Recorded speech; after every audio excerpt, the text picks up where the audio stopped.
सो हे hi hello guys, hopefully आप लोग ठीक ही होंगे। तो चलिए हम अपनी स्टोरी अनोखी मोहब्बत को स्टार्ट करते हैं। स्टार्ट करने से पहले जान लेते हैं कि लास्ट पार्ट में क्या हुआ था। यहाँ लास्ट पार्ट में रिद्धि ने शादी करने के लिए मना कर दिया था, जिस पे रोहित बहुत ज़्यादा गुस्से में आता है और रिद्धि का हाथ पकड़ लेता है। अब इसके आगे वो रोहित गुस्से से तेज आवाज़ में कहता है, डॉक्टर कपूर, मैंने आपसे पहले ही कहा था कि अगर आपको ये शादी न करनी हो तो आप पहले ही मना कर देना। आप इस मंडप में आना नहीं, क्योंकि अगर मैं मंडप में आया तो अपनी दुल्हन के बिना नहीं जाऊंगा। तो फिर आपकी हिम्मत कैसे हुई यहाँ तक आने के बाद शादी के लिए इनकार करने की। इस पर रिद्धि उसे समझाते हुए कहती है, डॉक्टर रोहित प्लीज़, आप मेरी एक बार बात तो सुनिए। इधर रोहित उसे खींच के मंडप की तरफ ले जाते हुए कहता है, अब कहने सुनने को कुछ नहीं बचा है डॉक्टर कपूर। जिस पर रिद्धि रोहित से खुद को छुड़वाने की कोशिश करती है और लगातार कहती है, रोहित आप क्या कर रहे हो? आप मेरे साथ इस तरह से ज़बरदस्ती नहीं कर सकते। मैं कल से आपको फ़ोन मिला रही थी, मुझे आपको यही बात बतानी थी, लेकिन आपने एक बार भी मेरा फ़ोन नहीं उठाया। रोहित बिना उसकी तरफ मुड़े हुए कहता है, वो कल की बात थी डॉक्टर रिद्धि, और आज की सच्चाई ये है कि आपकी और मेरी शादी होने वाली है। रिद्धि खुद को छुड़वाना चाह रही थी, लेकिन रोहित की पकड़ इतनी मजबूत थी कि वो चाहकर भी खुद को छुड़ा नहीं पा रही थी। वो तो एक बार डोर की तरफ उससे पीछे पीछे खींची हुई चली जा रही थी। उसकी पकड़ इतनी मजबूत थी कि रिद्धि के हाथों में दर्द होने लगा था। उसके आंखों से आंसू लगातार बहे जा रहे थे और चेहरे पर दर्द और डर दोनों ही आ गए थे। वो बड़ी बेबसी से बोलती है, मुझे दर्द हो रहा है, प्लीज़ मेरा हाथ छोड़िए डॉक्टर कपूर। लेकिन रोहित उसकी कोई बात नहीं सुनता और खींचते हुए उसे मंडप तक ले जाता है और मंडप में लाकर जाकर झटके से छोड़ देता है, जिससे कि रिद्धि उसके सामने खड़ी हो जाती है। वो लड़खड़ाकर नीचे गिरने वाली होती है, लेकिन तभी राहुल आकर उसे संभाल लेता है और सीधे खड़ा करता है। रिद्धि खुद को संभालती है और अपने आंसू भरी आंखों से रोहित की तरफ ऐसे देखती है जैसे खुद को यकीन दिला रही हो कि यही डॉक्टर रोहित है, जिसे वो इतने सालों से जानती है। क्योंकि उसे अब भी यकीन नहीं हो रहा था कि डॉक्टर रोहित उसके साथ ऐसा भी कुछ कर सकते हैं। वो खुद को संभालती है और कहती है, एक बार मेरी बात। अभी वो इतना ही बोली थी कि रोहित गुस्से से चिल्लाते हुए कहता है, चुप, बस चुप, अब और एक शब्द नहीं। अब यहाँ पर वो होगा जिसके लिए इतनी तैयारियां हुई हैं। अब यहाँ शादी होगी, समझिए आप डॉक्टर कपूर। इधर रोहित लगातार रिद्धि पे गुस्सा किए जा रहा था और ये देखकर नेहा का भी गुस्सा बढ़ता जा रहा था। जब नेहा से और ज़्यादा बर्दाश्त नहीं होता है तो वो अपनी जगह से खड़ी होती है और धीरे धीरे चल के रिद्धि के पास आती है और उसने रिद्धि का हाथ पकड़ के उसे पीछे खींचा और खुद जाकर रिद्धि के सामने खड़ी हो गई और उसको अपनी उंगली दिखाकर गुस्से से घूरते हुए बोलती है, हे डॉक्टर, चुप, बिल्कुल चुप। अब तक बहुत बकवास कर ली तुमने और बहुत सुन लिया हमने। अब अगर आकर तुमने रिद्धि के खिलाफ एक शब्द भी कहा ना, तो तो नेहा की बात सुनकर रोहित उसे ऐसे देखने लगता है जैसे आंखों ही आंखों में पूछ रहा हो, तो तुम क्या करोगी। नेहा ने उसकी आंखों में सवाल देखा तो अपनी बात को पूरा करते हुए बोलती है, तो ये मिस्टर रोहित की ये जो तुम्हारी सड़े हुए पपीते जैसी शक्ल है ना, उसे मैं एक पंच में तोड़ दूंगी। कहकर नेहा ऐसे रिएक्ट करने लगती है जैसे न जाने उसने कितना बड़ा काम किया हो। और वहीं नेहा के मुंह से इस तरह की बात सुनकर दादी माँ और दादी जी तो हैरान रह जाते हैं, क्योंकि ये पहली बार था उनके सामने नेहा ने इस तरह से इस लहजे में किसी से बात की थी, जबकि वो तो कभी किसी से ऊंची आवाज़ में भी बात नहीं करती थी। लेकिन यहाँ तो वो बदतमीजी पे उतर आई थी। इधर कशिश के हस्बैंड बस मुंह फाड़े हैरानी से नेहा को देखे जा रहे थे, और जबकि माहिरा, राहुल रिद्धि मन ही मन हंस रहे थे, क्योंकि वो तो जानते थे कि नेहा एक बार शुरू होती है तो वो ऐसा ही करती है। रोहित नेहा की उंगली को पकड़कर नीचे कर देता और कहता है, तुम्हारी हिम्मत कैसे हुई मुझे उंगली दिखाने की, और हटो यहाँ से, मुझे तुमसे कोई बात नहीं करनी है, पता नहीं कौन हो तुम, हटो यहाँ से और डॉक्टर रिद्धि को आगे आने दो, शादी का मुहूर्त निकला जा रहा है। ये सुनकर नेहा उस पर चिल्लाते हुए बोलती है, मतलब क्या है तुम्हारा कि मैं कौन हूँ? मैं नेहा कपूर, रिद्धि की देवरानी और उसकी चाइल्डहुड बेस्ट फ्रेंड, समझे तुम? फिर रोहित के सामने अपना हाथ हिलाते हुए कहती है, और हाँ, कौन सी शादी, कैसी शादी, यहाँ कोई शादी होने वाली नहीं है, तो कौन सा मुहूर्त? रोहित भी उसी के अंदाज में अपनी बात कहता है, तुम तुम उसकी चाइल्डहुड बेस्ट फ्रेंड, मुझे कोई फर्क नहीं पड़ता, यहाँ पर शादी होनी थी तो होकर ही रहेगी और ज़रूर होगी, और वो भी तय मुहूर्त में, देखता हूँ कौन मुझे रोकता है। कहकर वो नेहा की तरफ अपने कदम आगे बढ़ाना लगता है, तो नेहा अपने दोनों हाथों को फैलाकर कहती है, अगर तुमने एक कदम भी आगे बढ़ाया ना तो मुझसे बुरा कोई नहीं होगा। लेकिन रोहित रुकता नहीं है, बल्कि एक एक कदम उसकी तरफ बढ़ता जाता है। तो नेहा दो कदम पीछे हो जाती है और कहती है, वही रुक जाओ डॉक्टर रोहित, वरना। जिस पर रोहित एक डेविल स्माइल करते हुए कहता है, वरना क्या मिसेस नेहा कपूर? जिस पे नेहा कहती है, वरना मैं फिर से गुंडी बन जाऊंगी। ये सुनते ही मायरा की जोर से हंसी निकल जाती है, जिससे कि सब लोग उसकी तरफ देखने लगते हैं। सब लोगों को अपनी तरफ देखता पाकर मायरा शांत हो जाती है और रोहित हैरानी से कहता है, गुंडी? जिस पर कशिश और उसके हस्बैंड एक दूसरे की शक्ल देखकर एक दूसरे से कहते हैं, गुंडी? नेहा भाभी गुंडी हैं? इधर ममता जी राकेश जी के पास आती है और कहती है, आप खड़े होकर ये सब क्या देख रहे हो, जाकर नेहा को रोको, ना जाने क्या क्या कह जा रही है। अब तो मुझे लगता है कि ये माहिरा और रिद्धि पागल हैं, लेकिन अब पता चला कि ये तीनों की तीनों ही पागल हैं। कहकर ममता जी वहाँ से जाने लगती हैं, तो राकेश जी उन्हें रोक लेते हैं। राकेश जी ममता जी के कंधे पर हाथ रखते हैं और कहते हैं, कहाँ चली तुम, यहीं खड़ी रहो और चुपचाप तमाशा देखो, जैसे कि मैं देख रहा हूँ। इधर नेहा अपना प्रोसेस उसका प्रोसेस चालू था और वो बड़े ही प्राउड से कहती है, हाँ गुंडी, तुम्हें नहीं पता कि मैं कॉलेज में सबसे बड़ी गुंडी थी। गुंडी तो तुम जानते ही होगे ना किसे कहते हैं। नेहा ने रोहित की तरफ देखकर सवाल किया, तो बेचारे रोहित ने अपनी गर्दन ना में हिला दी।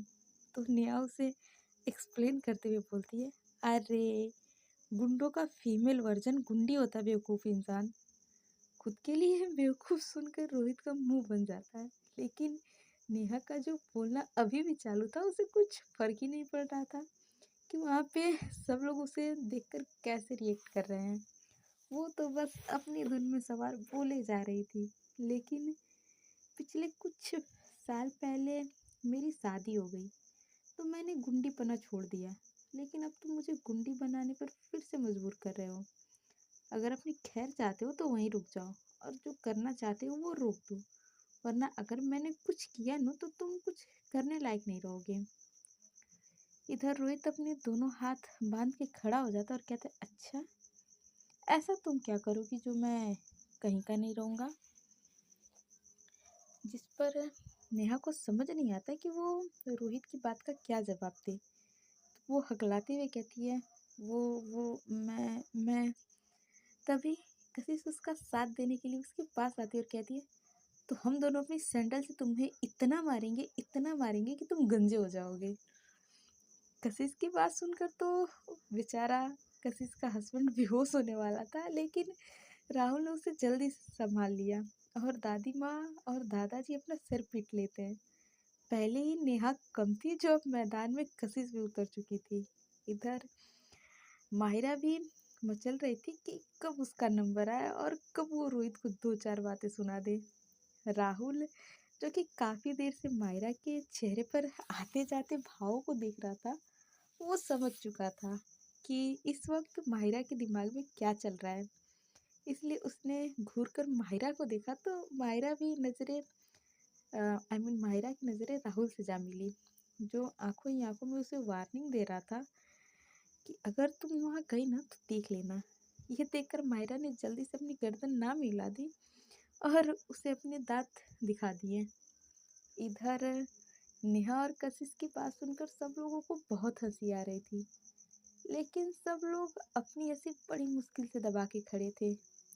कहाँ तो थोड़ी देर पहले माहौल बहुत ज़्यादा गंभीर था और कहाँ अब ये सब हो रहा था। नेहा भी उसका साथ देते हुए बोलती, हाँ हम ऐसा ही करेंगे जैसा कि कशिश कह रही है। तुम तुम गंजे हो जाओगे और तुम्हें बड़ा शौक चढ़ा है ना शादी करने का, तो तुम जैसे गंजों से कोई शादी नहीं करेगा। जिस पे रोहित उसे घूर के कहता है, और ये तुमसे किसने कहा कि मुझसे कोई शादी नहीं करेगा। जिस पर नेहा हंसते हुए अपने पेट पे हाथ रख लेती और कहते, अरे ये भी कोई कहने की बात है, अभी तो तुम ही सही सलामत हो, वन पीस पे खड़े हो, फिर भी तुम जिससे शादी करने आए हो वो तुमसे शादी नहीं करना चाहती।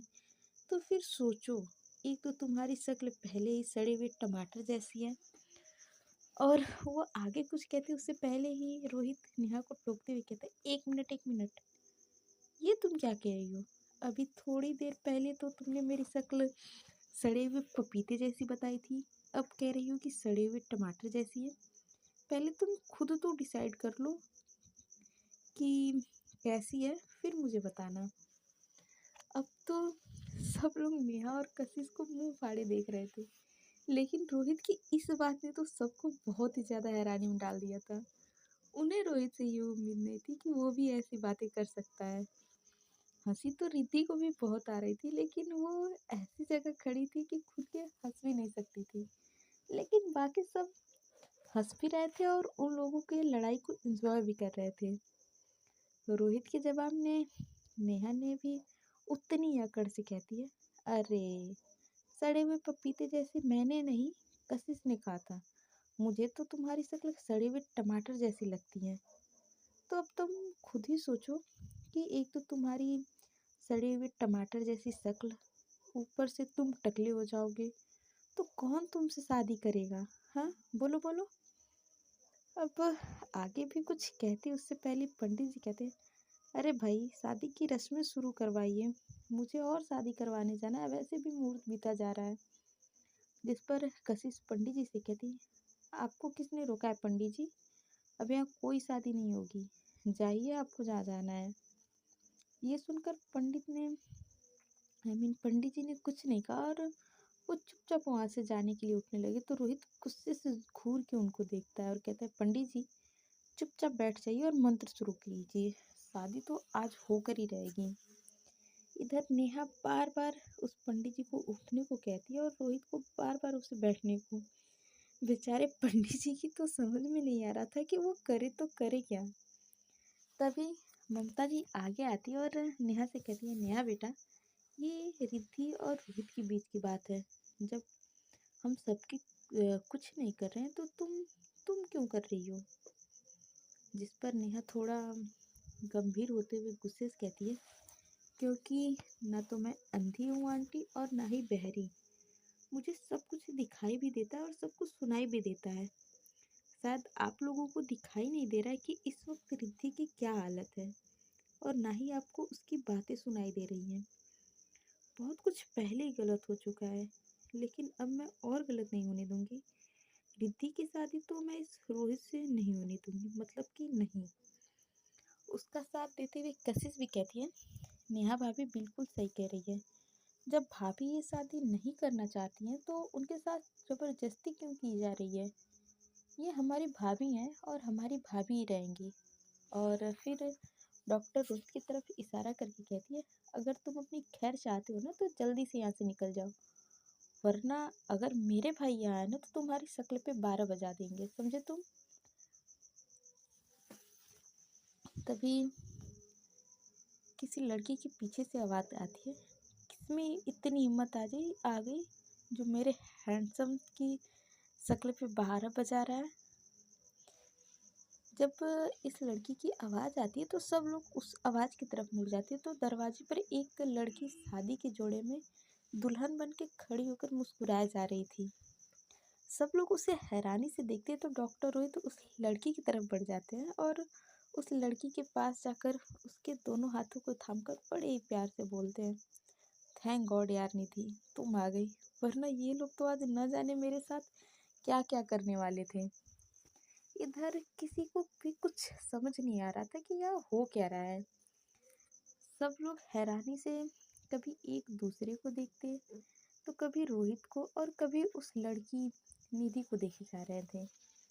माहिरा आगे आकर उस लड़की को गौर से देखती और कहती है, अरे तुम तो डॉक्टर निधि हो ना, हमारे हॉस्पिटल के कार्डियक डिपार्टमेंट से।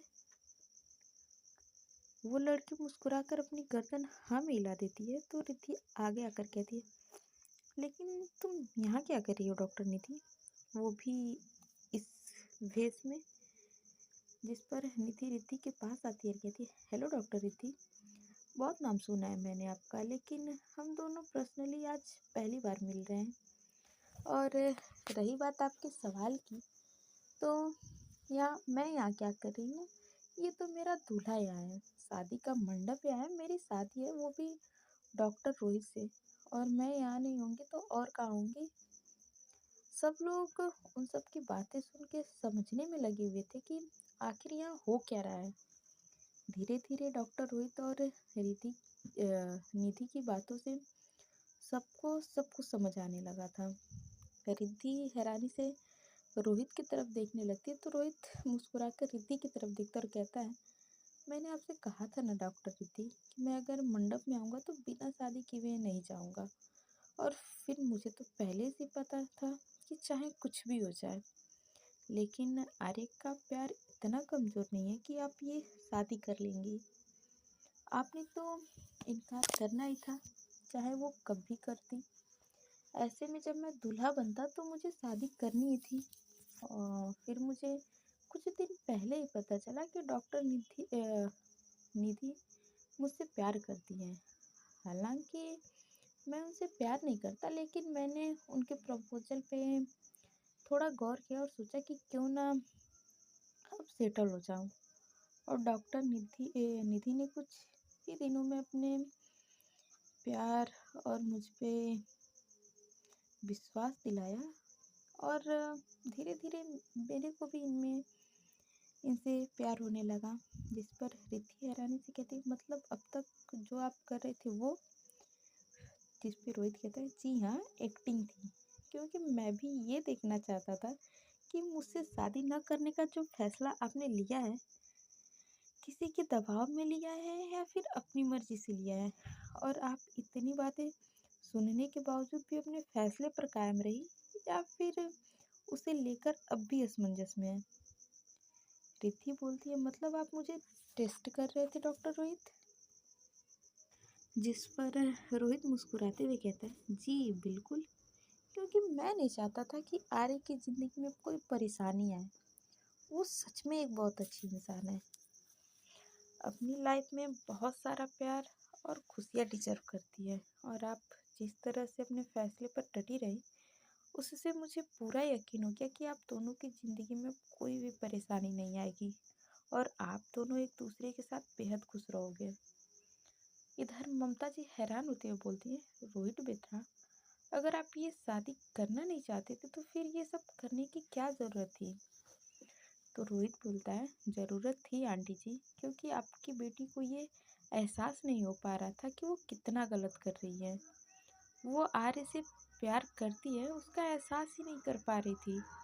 उसे सिर्फ और सिर्फ आर्य की हुई गलतियाँ ही नज़र आ रही थी, लेकिन ये नज़र नहीं आ रहा था कि वो उन गलतियों की सुधारने के बजाय और कितनी बड़ी गलतियाँ करने जा रही है। ये सुनकर रिद्धि की नज़रें नीचे झुक जाती हैं। माहिरा रोहित को गुस्से से घूरते हुए कहती है, और जो तुम्हारी माँ ने रिद्धि को थप्पड़ मारा वो क्या था, क्या वो भी तुम्हारे प्लान का हिस्सा था। इस पे रोहित कहता है, नहीं, मेरे प्लान का कोई हिस्सा नहीं था, और उसके लिए मैं अपनी माँ की तरफ से आप सबसे माफ़ी भी मांगता हूँ। मेरी माँ को इस बारे में कुछ पता नहीं था, इसलिए वो सब सिर्फ एक्शन का रिएक्शन था। लेकिन एक तरह से जो भी हुआ वो सही था, क्योंकि डॉक्टर कपूर को अपनी ज़िंदगी में सभी लोगों की अहमियत का एहसास बहुत अच्छे से हो गया होगा। उन्हें पता चल गया होगा कि कौन उनका सच्चा है और कौन नहीं। एहसास हो गया होगा कि नहीं, उनके इर्द गिर्द जो लोग हैं वो उनसे कितना प्यार करते हैं, उनके लिए क्या कुछ करने को तैयार हैं। और फिर वो रिद्धि से कहता है, डॉक्टर कपूर आप बहुत खुश नसीब हैं जो आपको ऐसे माँ बाप मिले जो आपके हर फैसले में आपके साथ हैं। आपके ऐसे दोस्त मिले जो हर मुसीबत में आपके साथ खड़े रहें। बहुत खुश नसीब है आप जो आपको ऐसा ससुराल मिला जिससे आप कितनी भी बड़ी गलती क्यों ना कर दो उसके बावजूद भी आपका ही पक्ष ले रहे हैं। आपको सब बहुत ही प्यार करते हैं और ऐसे रिश्ते हर किसी को नहीं मिलते। ये सुनकर रिद्धि की आंखों में आंसू आ जाते हैं। उससे कुछ कहा नहीं जा रहा था क्योंकि उसका गला भर चुका था। वो अपने रूधे हुए गले से बड़ी मुश्किल से बोलती है, जी डॉक्टर रोहित, मैं आपकी बात को ध्यान में रखूंगी। वैसे थैंक्स अ लॉट मेरे बारे में इतना सोचने के लिए, मुझे एक मौका देने के लिए, मेरी गलतियों को माफ़ करने के लिए और मेरे और आर्य का रिश्ता वापस जोड़ने के लिए। सो फ्रेंड्स, आज के पार्ट में बस इतना ही। मिलते हैं नेक्स्ट पार्ट में और जानते हैं कि आने वाले पार्ट में क्या होता है। तब तक के लिए bye bye, tata, take care. आप लोग अपना ध्यान रखिए। Bye bye everyone.